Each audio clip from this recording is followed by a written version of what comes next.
And it's funny because it's like every person interprets language and touch and all these outside things so differently. So the language you use is going to change over time. It's going to develop. It's going to kind of mean different things. That's what makes yoga kind of cool, is it's like always adapting.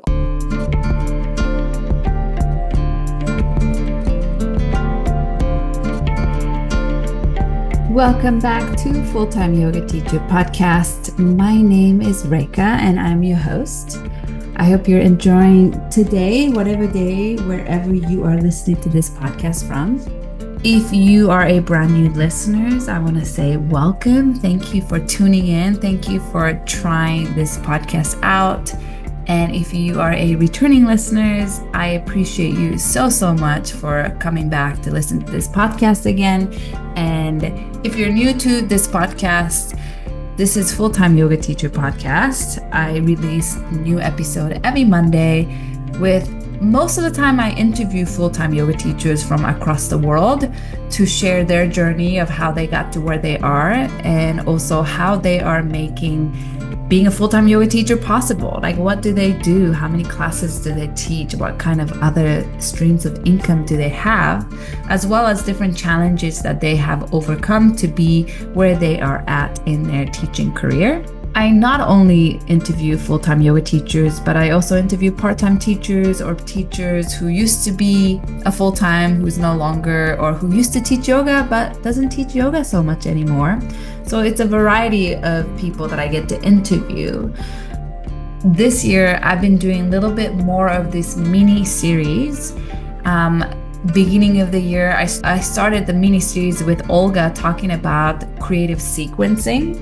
And that is more of a shorter form content where we dive into a specific topic, and it's more educational and informational, I would say. And then I had another 4-part, or maybe it was 3-part series with Karen, where we talked about debunking yoga cues that we used to say that we don't say anymore and why. And then I also had a 3-part series, or was it 2-part? I don't remember.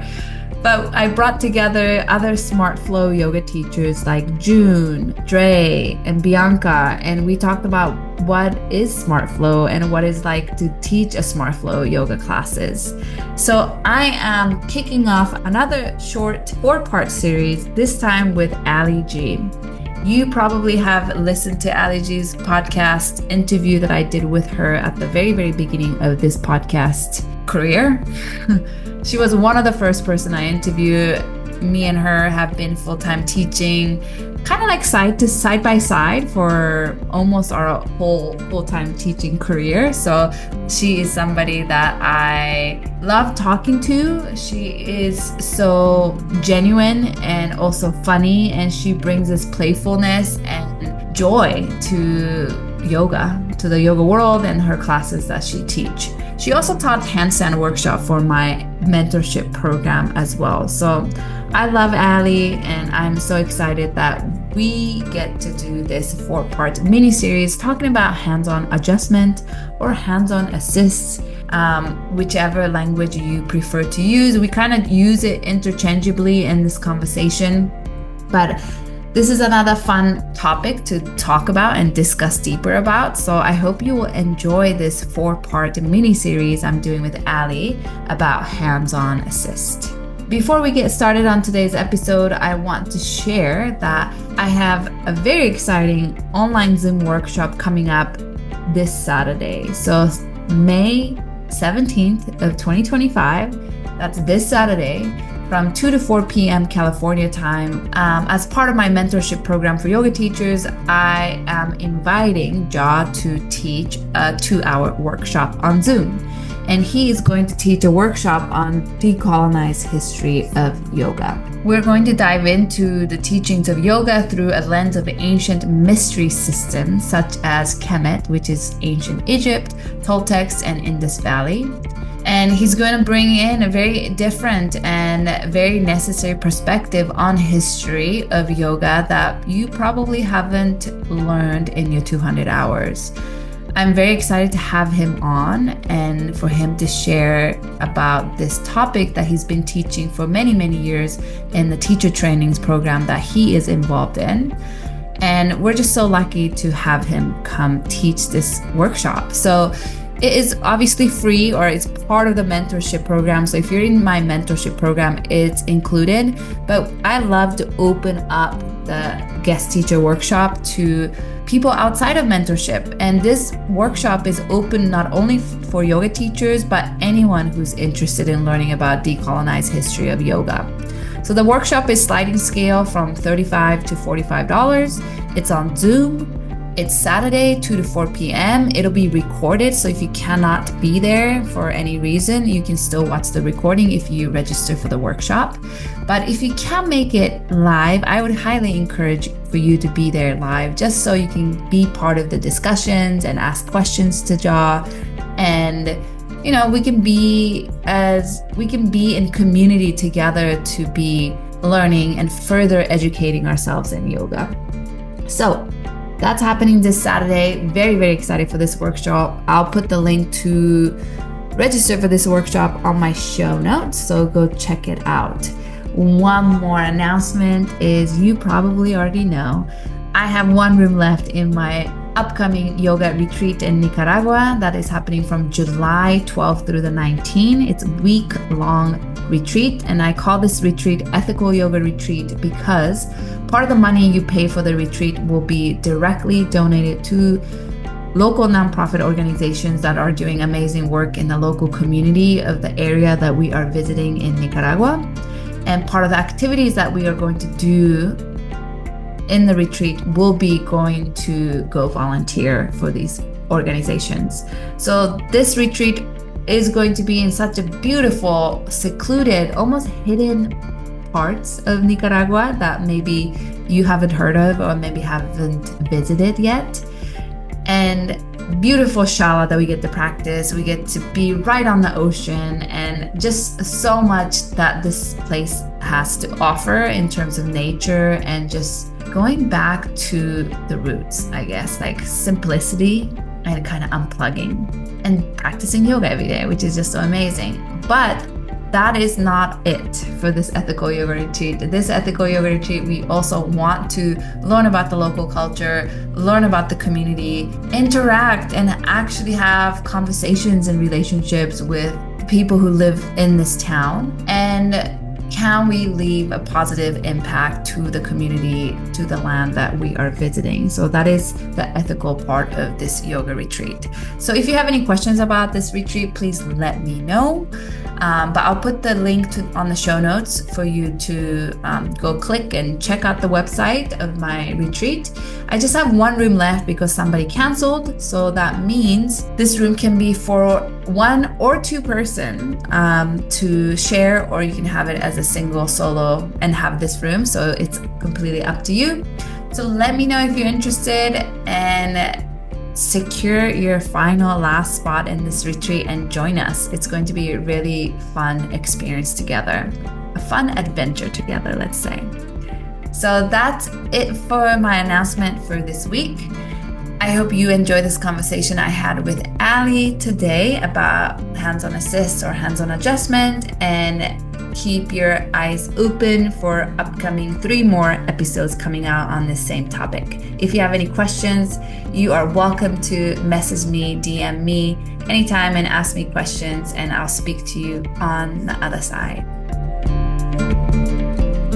Welcome, Allie, to Full-Time Yoga Teacher Podcast. Welcome back, actually. This is your second time on the podcast. I'm really excited to have you back. And we are starting this conversation series on adjustments in yoga world. So I'm very excited that we get to have this conversation because I love having like a geeky, nerdy conversations about yoga and teaching yoga. And this is a great topic for us to chat about and share it with the world and share it with the listeners. So, and yes, by the way, I like to nerd out in yoga conversations with people just like yourself. I like that we're semi-matching too. I actually was just realizing. We are. So adjusting, yeah. So when you talk about like a yoga adjustment, you might have a picture in your head of a teacher walking up to you, putting their hands on you and kind of helping you move slightly different or readjust, right? Kind of correct, you could say, just for the visualization, like recorrecting your pose. So I like to think of that as kind of visual in a way where you could write it down and define it. Like if you're going to find it in the dictionary, which it would be different in the real dictionary, but in this yoga dictionary that I'm making up in my mind, an adjustment would be a yoga teacher using their body, using hands on your body to help you better understand a pose and help you feel more right within your own body. Yeah, that's kind of the definition I have written down for myself. That's what I share in the workshops that I've done about adjustments for yoga teachers. And that's, I feel like, the best way to just describe it baseline. And do you use a hands-on adjustment when you teach? I say yes and no, because definitely in private, yes, I'll use a ton of hands-on adjustments. Also, we can have conversations about using adjustments, which we know kind of a baseline thing to know about adjustments is consent, obviously. I think we know this. Let me share it though, in case you don't. Hello, world. So I would definitely use it more in privates, in smaller classes where I can really see every single person and kind of usually take it a little slower if I have a smaller group too. When I teach vinyasa flow, which is like what I mainly teach in studios, it's harder to adjust. I'll do very minimal adjusting. Yeah, am I allowed to ask you questions? Do you use a lot of adjustments in your classes? I know you teach accessible yoga. So in my mind, I would assume you're using tons of hands-on adjustments there, way less in your flow classes. Yes, it's such a good question. And I love hearing your experience too. I do hands-on adjust when I'm teaching. I ask for consent in the beginning of the class from everyone, especially when like I try to ask for consent while everybody is head down, like child's pose or something. It's kind of like anonymous. You can tell me if you don't want adjustment, raise your hand while everyone's heads are down so nobody feel pressured to say yes or no. And if it's somebody brand new to my class, I try not to adjust too much right away. It's, I try to have more of a relationship with people who come to my class regularly to give more a certain type of adjustment. In accessible class, the therapeutic accessible class, I do offer adjustment probably more similar to, like you said, private class, private yoga. I offer more adjustment, but not that, especially a therapeutic accessible yoga class, it's never really strong adjustment or pushing deeper into a pose. It's never like that. It's more of like, can you feel this muscle waking up? Or can you push into my hand? Kind of trying to give more agency and empowerment to students over me, like trying to push students' body into a pretzel, which I'm sure we'll get more into these kind of discussions in the upcoming episodes. But I'm curious, this is another thing I wanted to say is that even in vinyasa class I teach, I do offer adjustment. Obviously not when as people are flowing and moving. It's really difficult to adjust people as they're moving. So I try not to do that. But it's something I see my teacher do a lot. I see my teacher, Annie Carpenter or Joan Hyman. Those are the teachers that I feel like I really look up to and learn so much from. And they're really good about going around and adjusting and assisting people in their big vinyasa classes that they teach. So I think it is possible, but I think it depends on like the style of classes you teach, as well as, like I said, I don't try to adjust people while they're moving at all, because that's kind of, I don't know. I don't want to like off center their balance, or it's just harder to adjust people while they're moving, Yeah, exactly. Definitely. And I'm curious, do you receive a lot of adjustment when you're taking classes? So like how you say, your experience with your teachers, they're super hands-on. It's like my two main teachers are not so much that way. They're super hands-on when it comes to their teacher trainings, and they're more intimate groups of people that they know. They're super hands-on then. And then in their big general classes, which kind of they don't even really teach anymore, honestly, Jason Crandall and Nikki Silverman, like they'll be so hands-on during trainings, but then in the big flow classes, it's like, no, they're just kind of moving with us. Lots of very specific cues because they kind of also teach to super serious practitioners and teachers, So I feel like I love adjustments and I love this topic exactly because of this. Like we can both be our teachers in our own way, but kind of have these different experiences. And, I model myself after my teachers, just like I think we all do. Yes, Yeah. definitely. And I've gotten some super good adjustments and assists, like especially from Nikki with handstands and jumping up and how she catches me so I don't fling myself over into some kind of crazy somersault. And I have always learned so much from the hands-on. And I love it. I think most people do like it. I think it kind of takes that step of comfortability with your teacher. And my energy, I like to be more cautious and spacious between new people. And then between people I'm really comfortable with, I like to be all up in their grill, you know? Yeah. And I'm interested in what made you become interested in hands-on adjustment as a topic, obviously, because we're talking about it, but you also have led a teacher's workshop, like a continuing education workshop on hands-on adjust. So I'm curious what made you become interested in this topic to teach it and maybe feel passionate enough to teach it. If your teacher, even though they do offer in a teacher training setting, if they don't offer too much in a public class setting, I'm curious what made you become so interested in it. It's one of those things that's kind of like a lot of the things that I really am interested in. I think about it for a long time and I really let it soak in, even maybe for like years. And it's something I want to share and share once I really understand it. Like I heard a quote recently that was like, you can only truly share what is yours. And I really like that because as yoga teachers, we battle with like, what can we share? If I can't do handstands, can I teach them? So it's that deep inner knowing. I feel like that happened. Yeah, I luckily got to team up with a studio in Long Beach, Freedom, and with Christine, and she helped support me in running my teacher education courses for yoga teachers. That was so much fun. And yeah, I got to share everything about adjustments, and we did a part 2 because the part 1 was so kind of good that we just wanted to carry on having that fresh knowledge. And I was like, sick. Yeah, let's share this, Allie. Let's do this. And I really love adjustments. Although maybe people would say, she doesn't really adjust that much in her class at the studio. If you take privates with me or those small groups, it's like, that's where the adjustments shine, at least personally for me. Yeah, I love to hear that. And I'm curious to know because I have heard these discussions before in the yoga world of the difference between, or maybe, I don't know if there's a difference, that's what I'm curious to ask, but teacher choosing to use hands-on assist versus hands-on adjustment. Do you have a preference on which one, or do you feel like they're two different things, or are they talking about the same thing, in your opinion? I haven't dove into that differentiation in the lingo there. I think maybe an assist, yeah, would be to me, I would think off the top of my head here, like it's more handstand related, strength related, drill related, and kind of close to like a proximal adjustment rather than that hands-on adjustment. I think of you're in an Iyengar class or an Ashtanga class or in the slow part of a flow class and somebody's really helping you figure out triangle. They're even kind of bringing you out of the pose, getting you back into it, kind of showing you where to move and really like using their body to help your body understand the things that aren't seemingly not like super duper making sense. Does that kind of answer it?